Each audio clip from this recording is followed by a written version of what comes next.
Hola y bienvenidos una vez más a nuestro canal Enseñanza Aprendizaje del Inglés. El día de hoy traemos un tema bastante interesante. Vamos a aprender cuándo y cuál es el momento correcto para hacer preguntas que llevan y que no llevan auxiliares. ¿Ok? El tema de hoy es Questions with and without auxiliaries. Vamos a comenzar. Hasta el momento conocemos dos tipos de preguntas. Generalmente tenemos dos tipos de preguntas.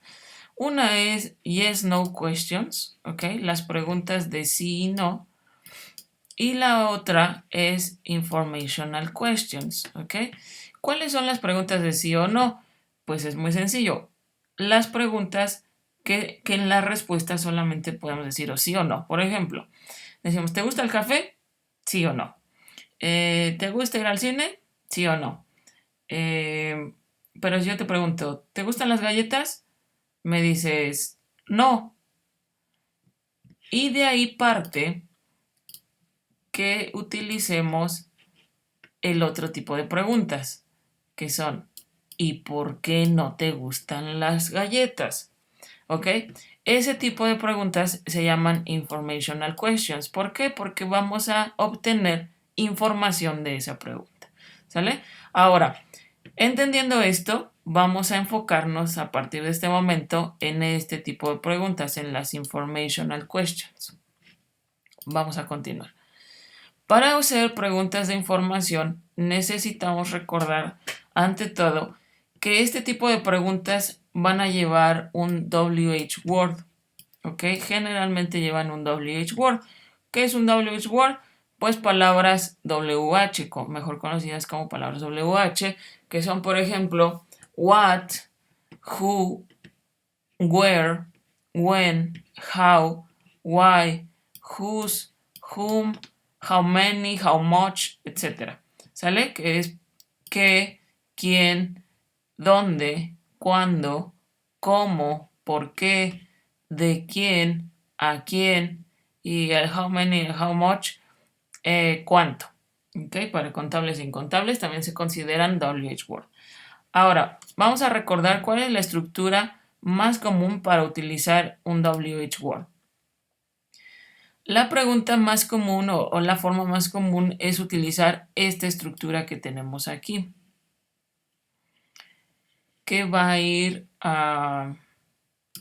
en la forma siguiente. Tenemos un WH, un auxiliar, persona y verbo. ¿Ok? Deben de tener esta estructura como el pan de cada día, chicos, porque esta estructura, a pesar de lo que veamos ahorita, que hay unas que llevan esta parte y hay unas que no lo llevan, es básicamente la estructura que te va a dar una forma de pregunta correcta, casi la mayoría del tiempo. ¿Ok? Entonces vamos a checar algunos ejemplos. Dice, what do you study? ¿Ok? Tenemos what, WH, auxiliar, en este caso es un do, persona, you y study verb. ¿Ok? Ahora, hay otro tipo de preguntas en donde queremos hacer o queremos obtener una información como muy precisa y podemos agregar what music do you like? ¿Ok? Si yo quito la palabra música, mi estructura sigue siendo correcta porque tengo WH, auxiliar, persona y verbo. Pero el hecho de que yo quiera obtener una información muy precisa no impide que utilice la misma estructura, solamente especificando algo o una palabra como muy puntual, que es la información que yo quiero obtener. Esa información o esa palabra se agrega después de la WH, pero lo único que hace es recorrer nuestra estructura porque realmente no la está cambiando. What music do you like? O si yo pregunto, por ejemplo, ¿qué películas te gustan? What movies do you like? O what magazines, or what books, o what lo que quieran. ¿Ok? Esta es una pregunta como muy común que utilizamos y es muy importante que la tengan claramente establecida. ¿Ok? Para que después hay algunos ejercicios que tienen que ordenar las palabras y generalmente tienen problema para localizar el posicionamiento de esta palabra de forma correcta. Entonces, esta información generalmente va a ir después de la WH, como lo hacemos en español. ¿Qué música, qué revista, qué libro, qué ciudad te gusta visitar? ¿Qué, no sé, etcétera? ¿Ok? Entonces, eso no cambia la estructura común de nuestra pregunta con auxiliar, ¿ok? Entonces, WH, auxiliar, persona, verbo, hace que tengamos una pregunta gramaticalmente correcta. Ahora, vamos a continuar. ¿Qué pasa o en qué momento yo no necesito de un auxiliar para hacer una pregunta? Ese es el tema más importante de esto. Without auxiliary, questions without auxiliary. Yo no voy a necesitar un auxiliar en este tipo de preguntas cuando no tengo quien realiza la acción, ¿ok? No tengo a ese sujeto que está haciendo la acción. Por ejemplo, yo pregunto, What happened yesterday? ¿Qué sucedió ayer? ¿Ok? Estoy preguntando de forma general y si se dan cuenta, aquí yo no tengo a una persona en específico. Entonces digo, What happened yesterday? ¿Qué sucedió ayer? Mi pregunta está en pasado, pero a pesar de que está en pasado, yo no tengo ningún auxiliar, no tengo ni was, ni did, ni were, ni nada. Entonces, pongo directamente mi verbo en el tiempo que necesito cuando no tengo una persona que realiza la acción.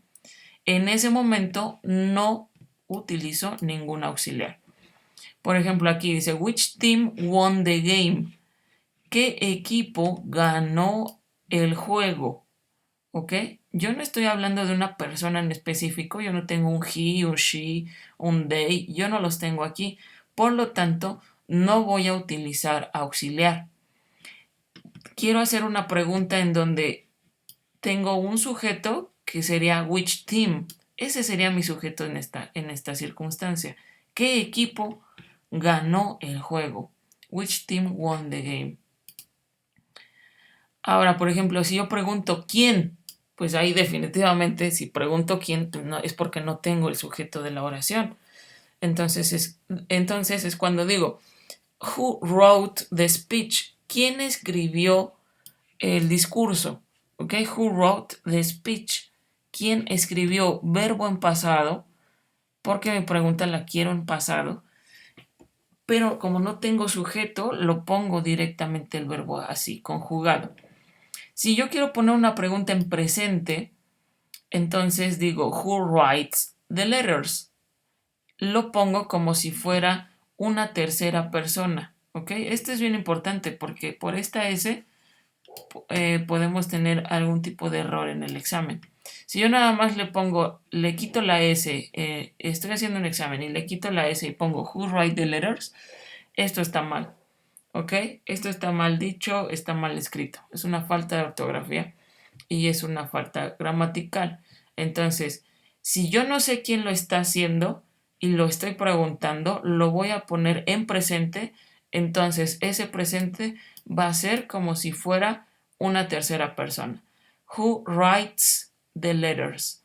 Who writes the letters? ¿Quién escribe las cartas? ¿Quién escribe en presente? Who wrote the speech? ¿Quién escribió el discurso?